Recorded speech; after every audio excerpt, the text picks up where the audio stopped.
مساء الفل. معاكم انجو مو فيديو فالورانت جديد، والنهارده الكلام على 6 غلطات بيخلوك تخسر جيام سهله جدا وممكن تكون اوريدي كسبان فيها. الغلطات دي واضحه جدا، ومن كتر ما هي واضحه في لعيبه كتير مش بياخدوا بالهم اصلا انهم بيعملوها.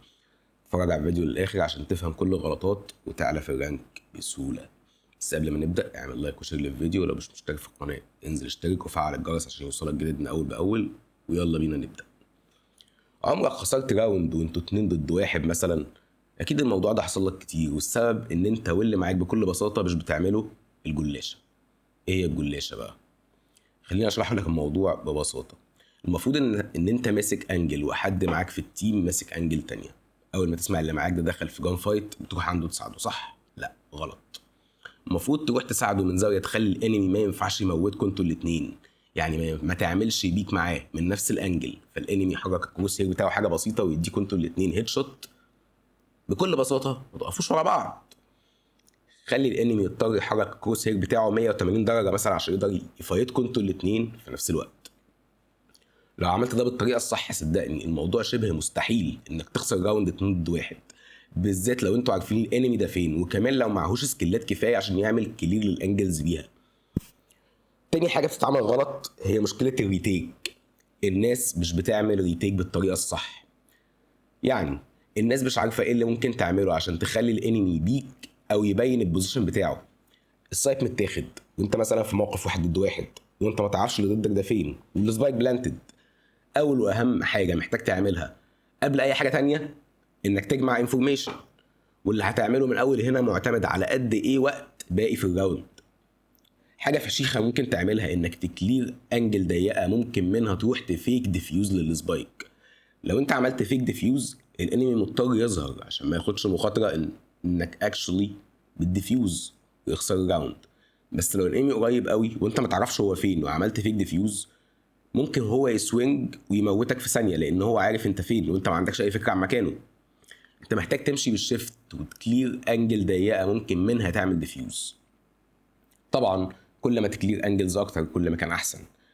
هتعمل فيك ديفيوز وتبعد شويه بالشيفت عن السبايك، الانمي غالبا هيعمل بيك قبل ما تخلص ديفيوز ب3 ثواني.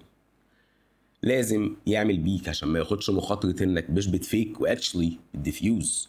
الحركه دي ممكن تبقى افشخ لو انت معاك سموك، سواء بتلعب ببريم او اومن او حتى جيت. سموك السبايك وتفيك ديفيوز وتطلع بره السموك وتستنى الانمي يعمل بيك. دي طريقه بيرفكت عشان تخلي الانمي يقع في فخ ان هو يديك انفو. طبعا لو انت معاك حد تاني عايش في التيم بتاعك ممكن تعمل ديفيوز لحد النص وهو بيعمل لك كفر.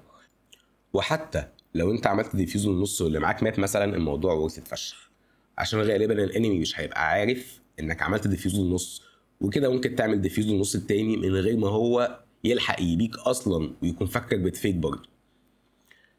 حاجه تانية لازم تاخد بالك منها هي ازاي الانمي اللي ضدك دايما بيتصرف. هبسطها لك. خلينا نقول انك عملت فيك ديفيوز وبتبص تشوف الانمي هيطلع منين ولقيته مثلا طلع من اللونج.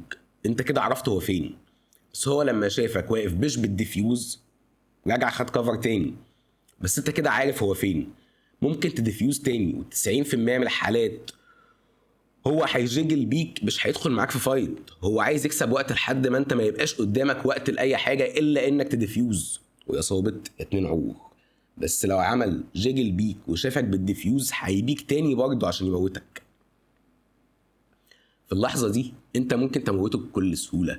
الكذا حاجه دول لازم تتعلمهم وتعملهم عشان الريتيك يبقى اسهل بالنسبه لك وتكسب راوندات اكتر وبالتالي يجيم اكتر.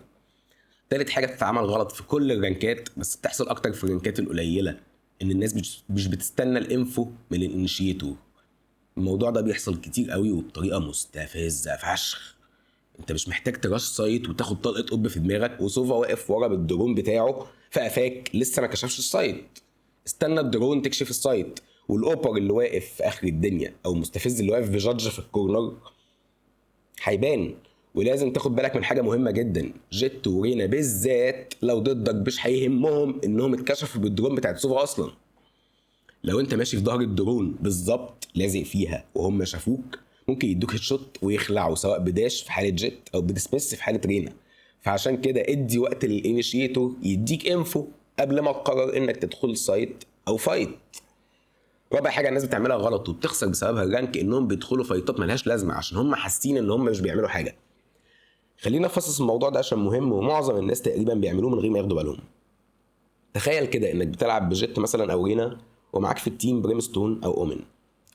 قررتوا بانكم هتاخدوا ايه، اومن او بريم هيحط السموك بتاعه وسوفا كشف السايت والدنيا تمام، وانت كدولست هتدخل الاول وتنجيج، بس وانت في مدخل السايت سيج اللي ضدكوا حطت سلو.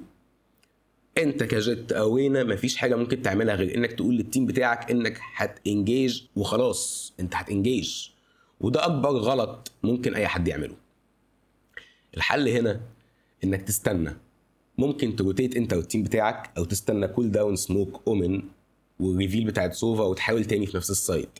بس انك تحاول تانجيج والانمي تيم اوريدي حط سموكات وسلو وسكيلز كتير تانية، ده مش قرار صح خالص، وممكن غالبا هيلبسك في الحيط. الحل انك تستثمر في الوقت بتاع الراوند وتشوف طريقه تانية مع التيم بتاعك تخليكوا تدخلوا السايت بطريقه امن. الراوند وقتها بيبقى دقيقه و40 ثانيه. الكيل في فالورانت عكس العاب تانية كتير وقتها قليل جدا، ممكن يبقى من ثانيه ل3 ثواني. فلازم تفهم انك معاك وقت كتير تجرب كذا خطه بطريقه مظبوطه، بدل الدخول في فايتات عشوائيه تخسرك راوندات. الراوندات دي كان ممكن تكسبها بسهوله لو بس صبرت شويه.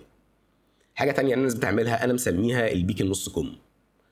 تبقى ماشي في الماب والمفروض انك بتكلير الكورنرز وانت ماشي، بس انت مش بتكلير الكورنر كله، انت بتكسل تعمل سوينج على الكورنر كله، بتبص بصه سريعه كده بطرف عينك اللي هو اكنك متوقع ان مفيش حد هنا. وانا متاكد مليون في الميه ان معظم اللي بيتفرجوا على الفيديو دلوقتي اكيد عملوا كده في مره واتجاب عليهم كيل وخسروا الراوند بسبب البيك النص كم دي. لو مش هتعمل كلير للكورنر 100% اللي هو تحوت كده على الكورنر ومظبط الكروسير بتاعك اكنك متاكد ان في حد في الكورنر ده وانت جاهز تفايته، يا ريت ما تعملش كلير للكورنر اصلا، عشان مش كل مره تسلم الجره. اخر حاجه بقى الناس بتعملها وبيخسروا بيها راوندات اكتر من قدرتي انا على العد، انهم مش بيبقوا مجهزين نفسهم ان في سكيلات معينه هتتدرب عليهم في كل مكان مختلف في الماب. طبعا انت تلاقيك دلوقتي بتقول ايه الهري اللي بيقوله ده. بص يا برنس، لو انت مثلا واقف قريب من حيطه، ممكن لو فينيكس او رينا ضربوا عليك فلاش تتفاداه ورا الحيطه دي، انت كده في بوزيشن مظبوط وعامل حسابك وكده انت في السليم. بس انت مش طول الراوند واقف في حته كده، في اوقات كتير في الراوند هتلاقي نفسك بتروتيت من الميد مثلا ومفيش اي حيطه حواليك، او مضطر تقف في حته من غير كفر عشان السايد كنترول. في الاوقات دي بالذات انت لازم تبقى على تكه انك تتعامل مع اي سكيل هتتدرب عليك، لان انت في الوقت ده من الاخر ظهرك مكشوف ومالكش مهرب. لو انت جنبك حيطه ممكن تستخبى فيها من فلاش او اروسوفا، بس لو انت في مكان مكشوف وترمى عليك حاجه من دول لازم تصرفك يبقى سريع ومختلف. تمام؟ لو اترمى عليك فلاش لازم تكون جاهز انك تعمل 180 عشان تفاديه. لو اترمى عليك اروسوفا لازم تكون جاهز انك تضربه وقتي قبل ما يكشفك ويكشف البوزيشن بتاعك. لازم تبقى مركز في كل الاوقات دي ان كل واحد من الانمي اللي قدامك فاضل معاه سكيلات او استخدم انهي سكيلات. لازم تتعامل مع كل لحظه على ان في سكيل هتتدرب عليك وتكون جاهز للتعامل معاها. لو بطلت تعمل كل اللي احنا اتكلمنا فيه ده وبدات تصلحه واحده واحده، اضمن لك انك هتعلى في الرانك بسهوله وبسرعه. لو عجبك الفيديو اعمل لايك وشير، وما تنساش تشترك في القناه وتفعل الجرس عشان الفيديوهات الجديده توصلك وتساعدك انك توصل للرانك اللي انت بتحلم بيه. اشوفكم في الفيديو الجاي واحلى مسا عليكم.